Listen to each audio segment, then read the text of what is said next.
So the story that I chose is Manhattan Mayhem by Mary Higgins Clark. And the book is made up of different short stories, each being set in New York and has like a twist or suspenseful ending to it.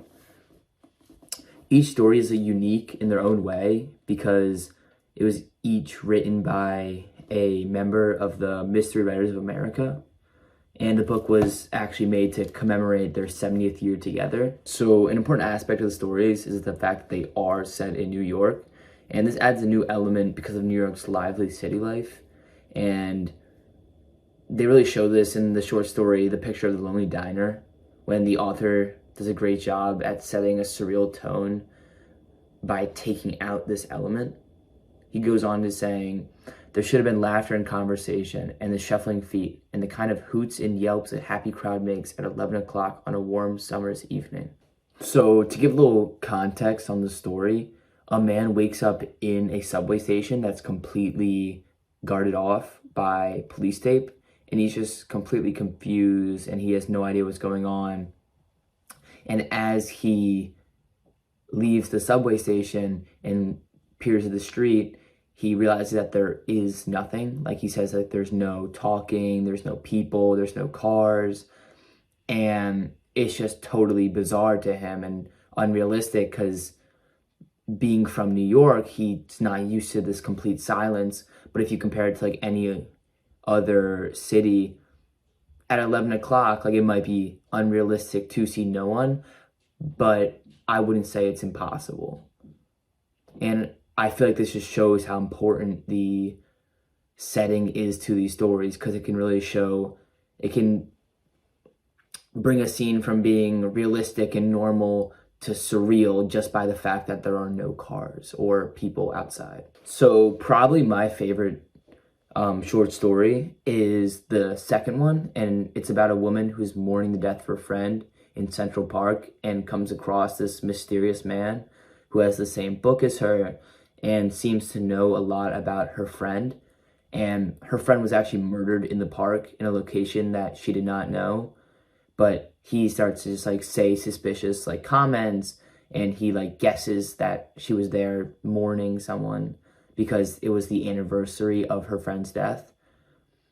And towards the end of the book, he starts telling her to come with him because he wants to make her feel better and like do a ritual to make her forget about her friend. And he starts leading her into like deeper and deeper into the park, into this like woods area. And she steps back and says, "How did you know where Samantha died?" And here the reader kind of pauses and you realize that our protagonist never said that she knew where her friend died. She said that she didn't know actually. And the man responds with, I think a better question is, how do you know?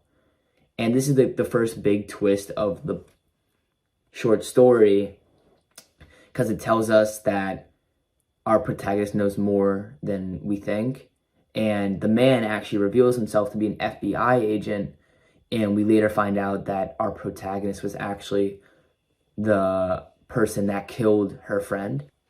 Another one of the stories is called The Day After Victory, and it follows this sanitation crew picking up the trash after the Japanese surrendered against America and all the parties that were thrown in the streets.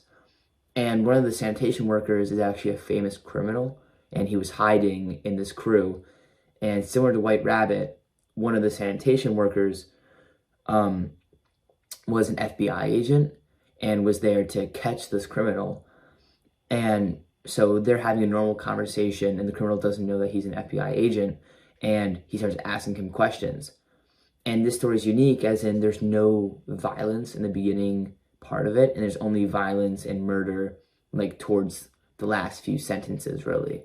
And in the last sentences, the criminal answers a question wrongly that only he would know, and the FBI agent says wrong answer and points a gun towards his chest, and they don't say that they shoot him, but the author alludes to the fact that he did. So overall, I really enjoy these stories. I had a lot of fun like trying to find out the twist before they actually happen, and some of them were a little too confusing for me. Like, one of them was about a play in a play about people making a play, and it was really hard to like see the author's vision and really understand like what part was the story and what part was the play in the play. And I like there's a bunch of other stories like that, but I think you're going to get that when a book is full of different authors and the different writing styles that they all have. So it kind of gave it its own unique feel to it, and it kind of made some of the confusing stories like manageable because you knew the next story might be completely different.